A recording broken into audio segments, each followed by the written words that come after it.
Je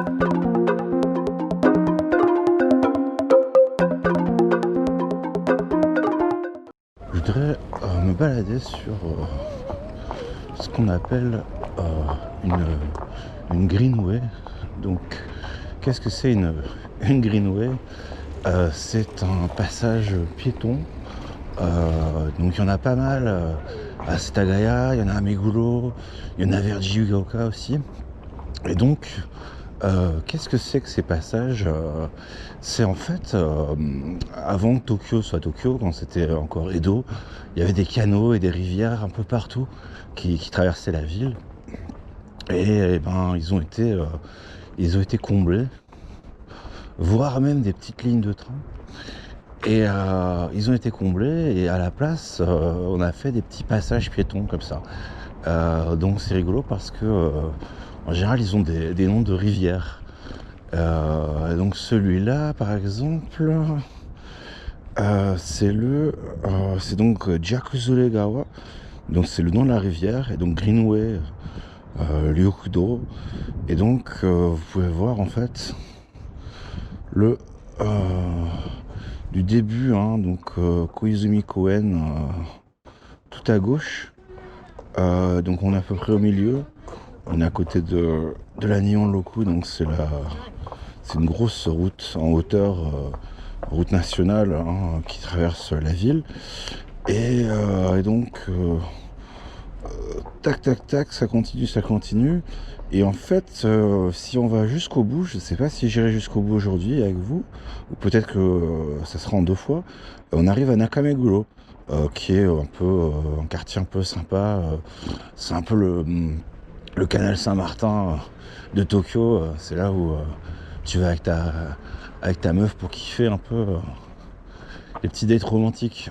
Et donc voilà, donc Tokyo c'est beaucoup de béton, mais il y a aussi pas mal d'espaces verts. Et donc c'est ces fameux greenways là qui sont assez sympas pour se balader. Alors théoriquement il faut descendre de son vélo, mais si on fait attention, il n'y a pas de problème, il n'y a pas trop de...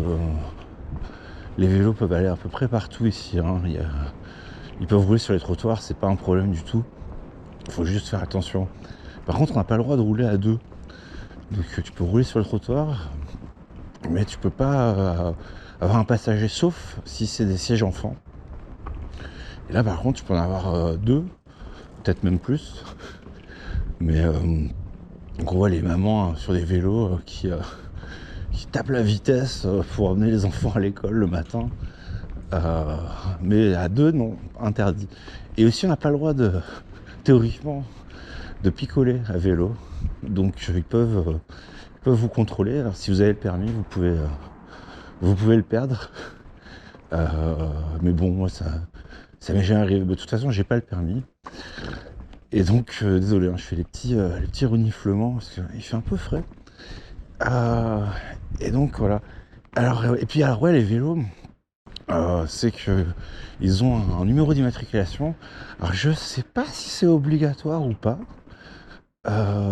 Mais quand vous faites contrôler par la police, ce qui arrive assez rarement, on va pas se mentir, ils vérifient le numéro et en fait il faut juste connaître le nom du propriétaire, enfin le nom auquel le vélo est rattaché et donc vous dites le nom et puis c'est tout, ça va pas plus loin. Par contre, si jamais vous achetez un vélo d'occasion, faites bien transférer le numéro d'immatriculation ou alors connaissez le nom de l'ancien propriétaire parce que ça peut vous attirer des emmerdes. J'ai un pote comme ça, il avait racheté un vélo, non il n'avait pas racheté, il avait trouvé un vélo tout rouillé au bord de la route et en fait il avait retapé et il s'était fait contrôler par les flics et évidemment il connaissait pas le nom du propriétaire, enfin de l'ancien propriétaire. Et donc il s'est retrouvé au poste. Ils ont dû faire venir le mec qui habitait à l'autre bout de la ville, donc ça a pris 5 ou 6 heures, peut-être même plus, le temps qu'ils viennent pour dire que il voulait pas du vélo.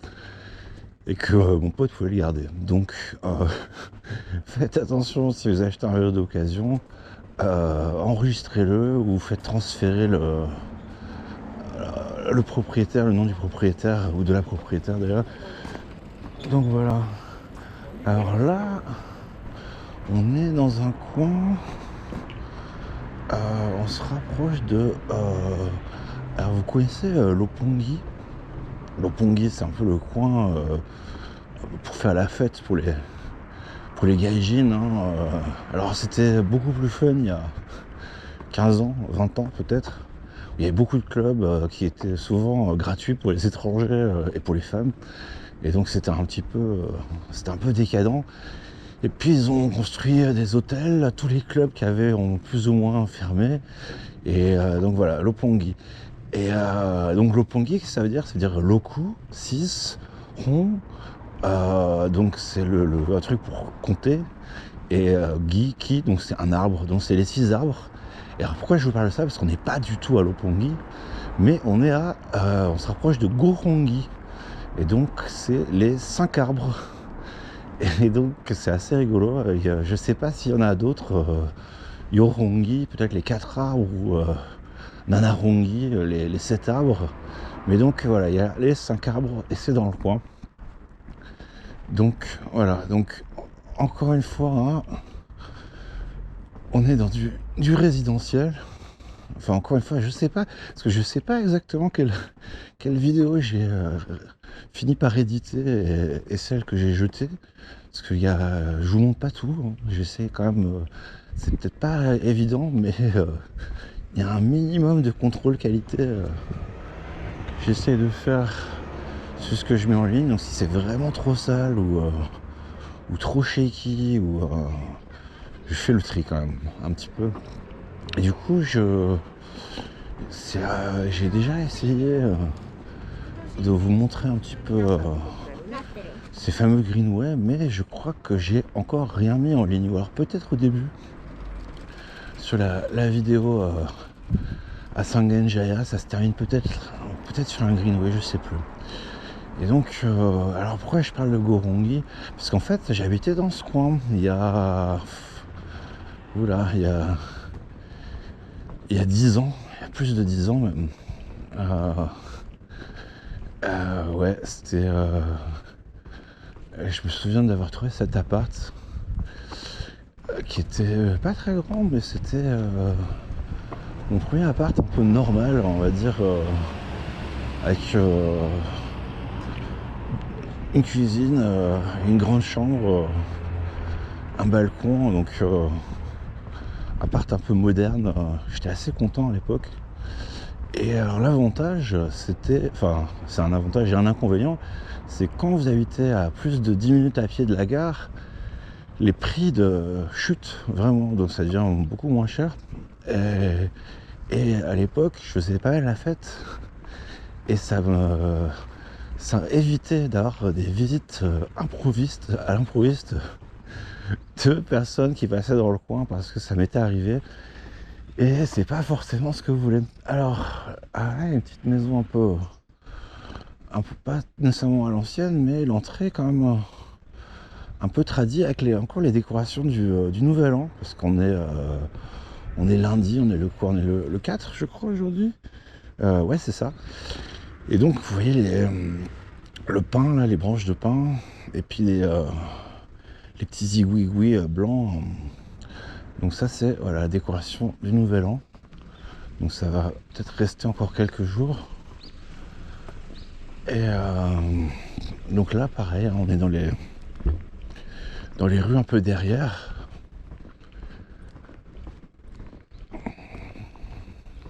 Donc je sais pas combien de temps cette vidéo va durer. Si c'est trop long, je couperai. Je pense que 10 minutes c'est pas mal. Je regarde les statistiques et en général la durée moyenne ça doit être 6-7 minutes de visionnage. Donc si je fais un truc d'une demi-heure, je suppose que personne ne va le regarder jusqu'à la fin. Donc voilà, j'habitais un peu plus haut par là. Donc coin bien résidentiel, mais il y avait un petit supermarché en face de chez moi, donc c'était assez pratique. Et le bus, je prenais le bus souvent pour aller, à l'époque je bossais vers Shibuya, et donc là tu continues cette route et tu arrives plus ou moins vers Nakameguro, entre Nakameguro et j'allais dire Utenji, mais non, Ikejiri, sur la Yamate-dori en fait. Alors, je sais pas si ça va vous dire quelque chose ou pas, mais pour les gens qui connaissent un petit peu Tokyo. Et donc, je sais pas si vous voyez, Nakarabashi peut-être. Et donc tous les passages comme ça, c'est des noms de ponts. Hashi, donc c'est le pont. Donc, parce qu'en fait, comme je le disais tout à l'heure, c'était historiquement ici, c'était une rivière.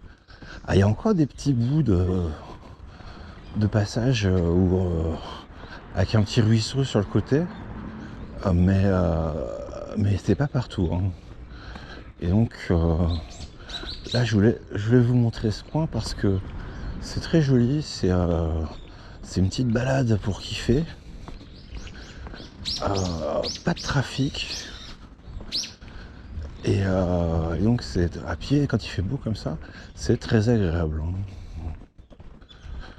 Donc là, il y a une école, hein, qui est fermée. Je sais pas en fait, hein, avec le Covid, je connais pas ma fille est encore trop petite pour aller à l'école. Du coup, je sais pas si c'est ouvert ou pas. Parce que évidemment, ici, les chiffres du Covid, c'est pas aussi dramatique en Europe, mais ça augmente tous les jours, hein. Et donc, mais bon, vu que je passe essentiellement mes journées chez moi, je suis un petit peu déconnecté de ce qui se passe en dehors. Donc oui, c'est une école, hein. Setagaya. Donc c'est un collège public. Donc c'est le collège de Setagaya. Voilà.